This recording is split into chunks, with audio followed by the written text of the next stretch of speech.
already. We've been pummeled with snow, so we're delayed. And I'm finally out of my boot for at least working. I can't go up and down the ladder in my shoes yet. I don't have the strength in my Achilles, so I wear the full support boot for that. But we're able to start making some progress here anyways. And so what we're doing is completing off the task of removing all of the wiring. So these two wires are going to be changed over to the permanent wiring. I wanted to mention that initially I used just a non-permanent grade wire because I was relocating things as I was building the interior, and I wasn't sure exactly where things were going to go. But as you can see here in the pictures, the proper wiring is an Encore wire, and it's got like this marine grade sheets on it that's oil resistant, water resistant, and it's 10 gauge coming in from let's say the power source and to the panel, and then it's 12 gauge distribution wire to the front, to the boat, to the back of the boat, so it's ample thickness. And we're going to finish fiberglassing in that electrical area, and then once we're done the fiberglassing on the inside, I'll be putting the electricals back together, hopefully before the boat goes into the cold water. So we got a month, so should be able to get her done, I think.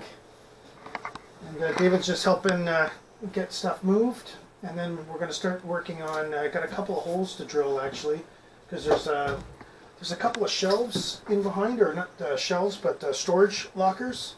So I'm going to need to cut a couple of ovals in so that I can put cans or something in behind there, and then figure out how to make a little cover for the study. And right now I'm just going to start pulling some wires out. There's the two wires.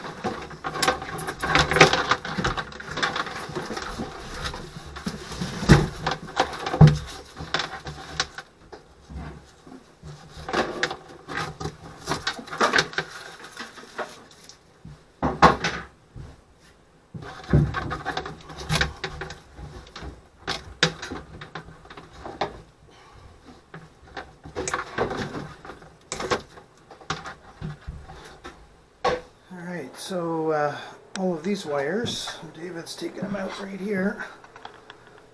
Those are all my mast interconnect wires. These this set, and I left. You can see the green down there. I left a pull string that goes from this side to this side. So as long as we don't lose that through the hole, This thing? that green thing, yeah, then we'll be all right. Green thing down there. Yeah, and then you can see I put labels on where to connect things. So don't want to lose those numbers. So it's basically the anchor light, the deck lighting. There's a spare wire run just in case I needed it for something. Yeah, those are the main ones, I think. What else? Why is there three? Oh, the mid-mast light. So when you put your running lights on, there's actually a light at mid-mast. That's a LED that I replaced it.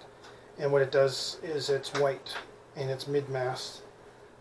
So when you turn on my running lights, I get the starboard and port up on the bow.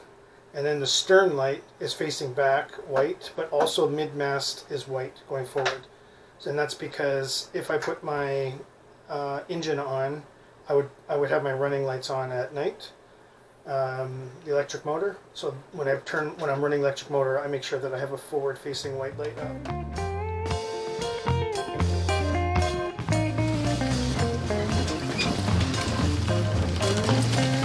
Bought this boat with very little. Had no working engine, no instruments, and I gutted it. I pulled the engine out, and then I decided to go electric. So I put an electric motor in, and had a whole learning curve about that. So I learned about batteries and charging systems and wiring and house banks, all the different solar panel and monitoring systems. And that's what this channel is about. It's about sharing the knowledge that I learned, documenting my journey as I retrofitted this boat. I'm looking forward to next year. Next year I'm going to be taking the boat out to the coast, into the ocean, and I'm looking forward to that. So hopefully you can follow along and join me.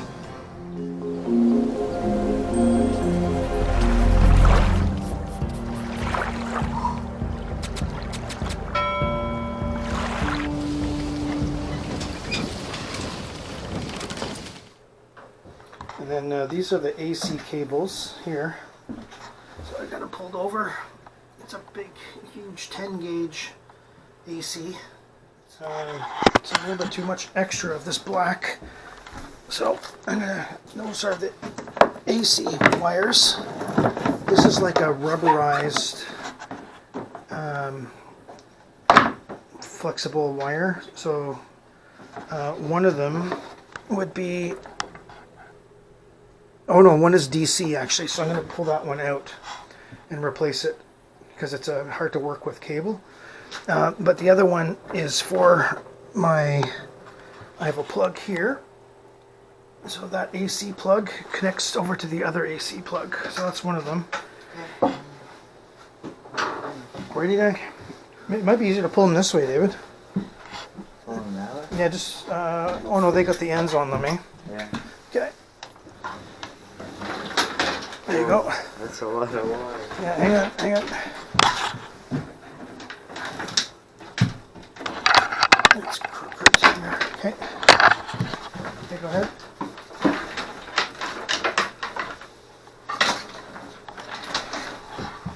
There he goes. It's very wet. Yeah, well, I went through the water, right? That's why we need to use insulated wire, right? So if there's that extra jacket on the safety wire, is extra insulation for water. Okay, so I'm gonna just roll this up and carry on here. So we're just pulling the yellow and the white red here wire. Yeah, so pull out one at a time, David. And basically, the reason for that is it's not following the standard. This is a 1970s wiring. It's original wire. And what happened was they put power on the yellow, of all things. So we're going to take that light, the original lighting out. And there's another one here. And then we're going to switch it all to the yellow-red standard wiring. And then, David, you can pull out those the black and the red in the front. You could probably just pull those. I bet you they'll come right out. Yeah, just pull on them. Not that way. Yeah, we disconnected them over here. Yeah.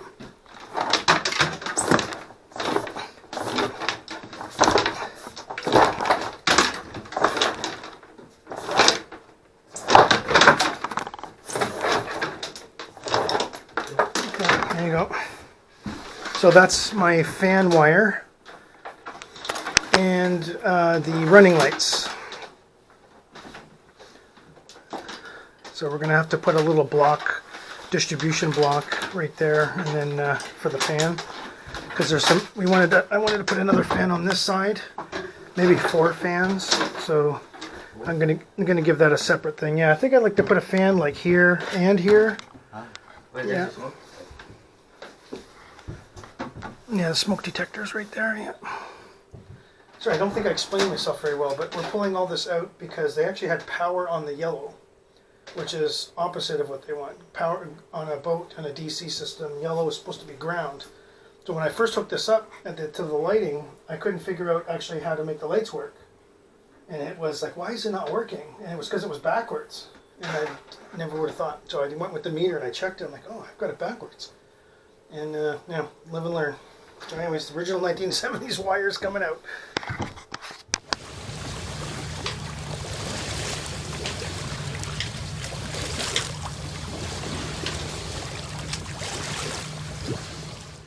Hey everybody, just a quick update. Working on the boat, but we're going to get another half a foot of snow tomorrow. Winter's just not letting up, and I'm going to be taking some of the work out to the shop to be able to carry on here while it's still cold. Right now it's rated 0, and we're going to go down to -9 tonight Celsius, so it's pretty cold. I'm hoping that it warms up soon so I can finish this painting and whatnot, because I've got fiberglass work and paint work to get done, and weather's not cooperating. So in the water pretty soon, running out of time. Hey everybody, so we're carrying on here with the wiring removal and prep work for painting. And I don't know if I've ever shown in here, but this is my V-berth. And I just discovered that the cap I knew about. The cap's got a big wide leak zone on it. This is the chain cap where the chain comes in. But way up at the front, I don't know if you can see that there, there's light coming through. So I don't know if we're missing a bolt or... David, are you up there? Yeah, I was looking for the hole. Can you see the hole? It's like way up in the front, like 2 more feet to the left. Okay. It's like right on the point, on the port side. Move your hand around. Like push your hand forward. There, you just covered it. Yeah, what's that? It's under your anchor, like thingy, the thing that blows the anchor at the end. There's like a hole underneath it. So there's an opening coming into the boat. Okay. Well, there you go. We're gonna have to fix. That one. But anyways, I'm just working on taking the wiring out. That was kind of my intention, and then I'm going to give this a quick sanding in here, just to smoothen it out a little bit. Not that it needs too much, and then I'll vacuum it out down here. Yeah, I don't know what else I'm going to do. I think I'm going to leave those little pieces in. There's a series of wood slabs out here, but I noticed that they weren't epoxied, so I'm going to re-epoxy those. That's why I took them out. But the chain basically falls down in front here, and then this section I use for storage for things that can be wet. So I put snorkeling gear and things like that up in the V-berth storage. Anyways, that's the adventure of boat ownership, and we'll show you what the snow looks like.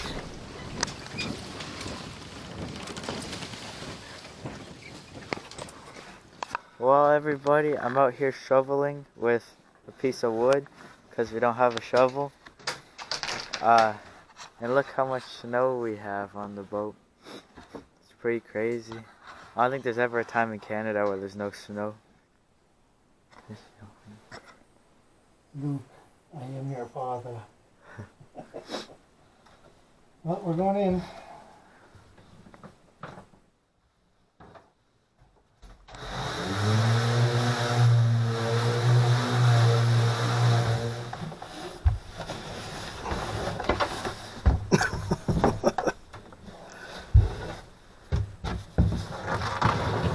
Okay, there, you're good now.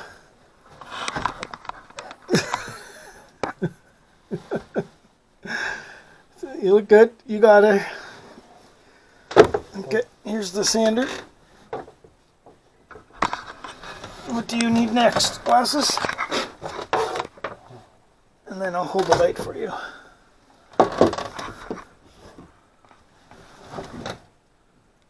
Wait a minute, gotta go.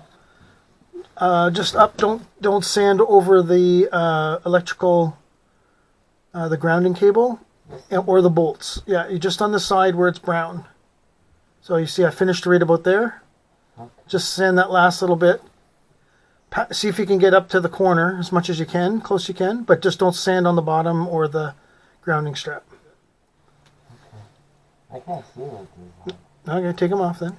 are. I don't think they do much anyway. Oh, okay. You'll be fast. Put the hood on though. Yeah, that'll keep your head. I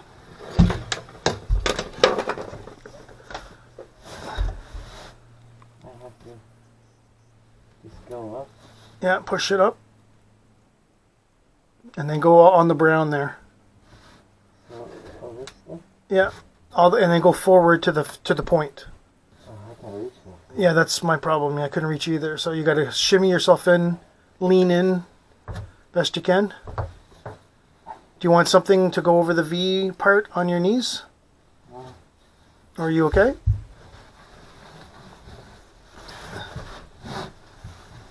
Yeah, if you sit like that, you'll probably be able to reach it. The thing is I can't sit like that. They don't fit. I'm as tall as you now, dude. Yeah, I know you're taller now. Yeah, that's true. I'm just... Give her just, yeah, you can reach further than I did though. Keep going.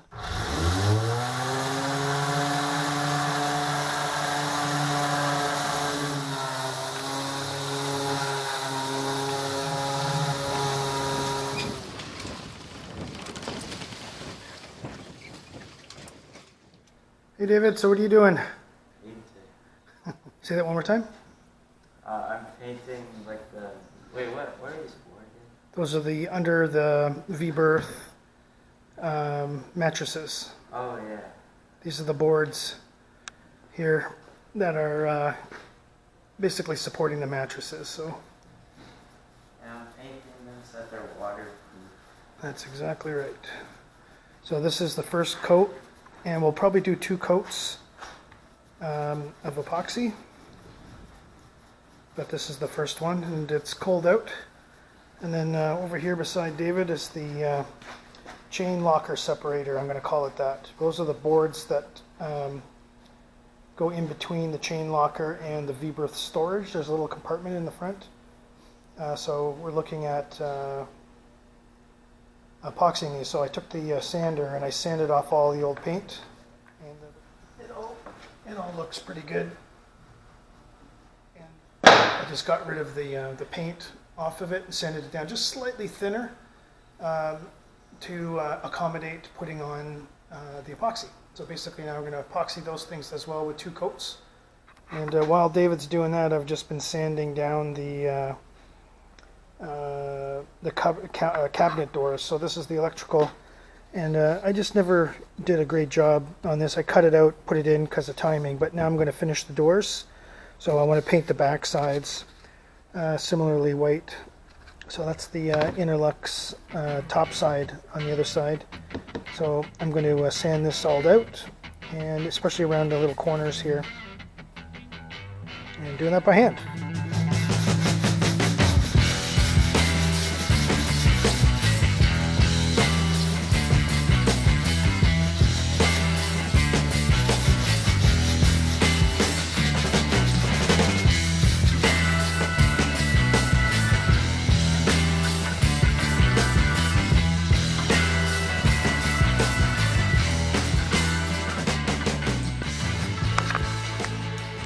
So right here, I just broke the ice that's in our water bucket, and it froze underwater like this. It's kind of weird. It looks like almost like maple leaves, but it's all ice. It's pretty cool. Does it matter if it's righty tighty or lefty loosey? Yeah, it only goes one way. Hey everybody, so we're at the tail end of the work here today. We didn't spend too much time here, just maybe about an hour or 2. We cleared out the last bit of the wiring. So this is the conduit piece here that I had put underneath the floor over to the compartment where it transitions over into the electrical area. So you can see I pulled out all the wiring so that I can lay down some fiberglass and fiberglass that pipe in the tube. At the same time, we got the battery box out, which is was back here, and we're kind of clearing out most of the space here. And what's that, David? So what do I do with that? Here, pass it. So right there, just do a little bit there and just put it on number 2. Number 2? Yeah. Whoa. You gotta hold it. Just give it a scraping, see if there's anything coming off. Like Put it somewhere. Yeah. Is it getting stuff off? I think so, eh? Oh, kinda. Yeah, just the dust or whatever, and then we'll go and vacuum it out at the bottom. So just skip the part where the water came in. There's the stuffing box in behind. And there's a little bit of water came in from the melted snow.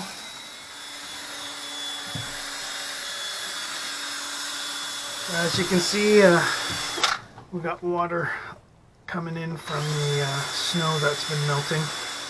Anyways, we're making progress. It's a little bit at a time. It's a bit of a grind. It's -1 Celsius today. You can see the snow's just barely falling. A little bit there behind me. Snow up on the windows. But glad to be able to start getting a little bit of work done. So tomorrow I'm picking up the fiberglass, and then Wednesday, Thursday, Friday we're going to have +6 for 3 days straight. And with the heater that I have in here, it should be warm enough, I think, to cure. So we'll keep the heater going while we're working in here, and we'll keep the doors shut, and then I think we'll be all right. And essentially, we're going to skin coat all of the V-berth, and I've got fiberglass to go down here on top of all of the framing for the bed frame up in the V-berth, and then this is all the special compartments. So I'm going to pick up enough fiberglass. I did the math on it. It's about it was 30 some feet, so I think I'll buy 40 feet, which works out to divided by 3, right? So 42, 7 yards. So if I bought 7 yards of the 12 ounce biaxial, that's all I need. This is not structural, it's just a top coat. And then things like this here, there's a bulkhead in behind, and then this is the skim coat on top of the bulkhead, and then I'm going to put fiberglass on top of that as well. So there's a lot of structural rigidity to that here on the boat. And once it warms up, I'm going to finish off by, I think it's called filleting. So I'm going to fillet all of the crack in there with a nice rounded edge. And finish off this here before the mast comes in. And this is basically how that was done in the old days. It was basically bolted on the bulkhead. And then I cut it. It used to have a big door here, and it was split. And structurally, this is still very, very solid. Nothing moves. And then when I billet it, I'm going to put in fiberglass on top of the bulkhead and tie it into the roof frame here. So that'll be super rigid when I'm done. At least I hope so. Anyways, it structurally we're more on the keel, and all of my doors are opening and closing nicely. So I'm not getting any frame bending at all, and because I built all of that with the boat in the water, actually. So you would think the shape would change a little bit, but it's only if it's flexible, and it's not. So, anyways, yeah, and then up in the front, we already finished sanding. So I'm gonna go find the right kind of paint now to put up in the front. That's what I was saying. There's a separator bar between the anchors. The anchor chain is in the front, and then in behind that is a little storage area. So I use that for putting in like the wetsuits and things, or not wetsuits, but flippers and anything wet is what I mean, because that's kind of a damp area. So there's lots to do. We're running out of days. Anyways, thank you for watching, and if you like this video, appreciate it if you could give us a thumbs up and drop us a comment. I love reading the comments from you guys. Makes me think about what we're doing, even if we're taking the wrong path on something. Gives me something to chew on while I'm working anyways. And yeah, looking forward to getting her out in the water this year, polish off a little bit more skills, and then I've got, I think, 3 or 4 big things left to put on the boat, which I'll go into another more detail in another video. But once I get those done, then I'm going to be ready to go for a little bit longer voyage than just around Lake Ontario. So anyways, cheers. We'll see you in the next one.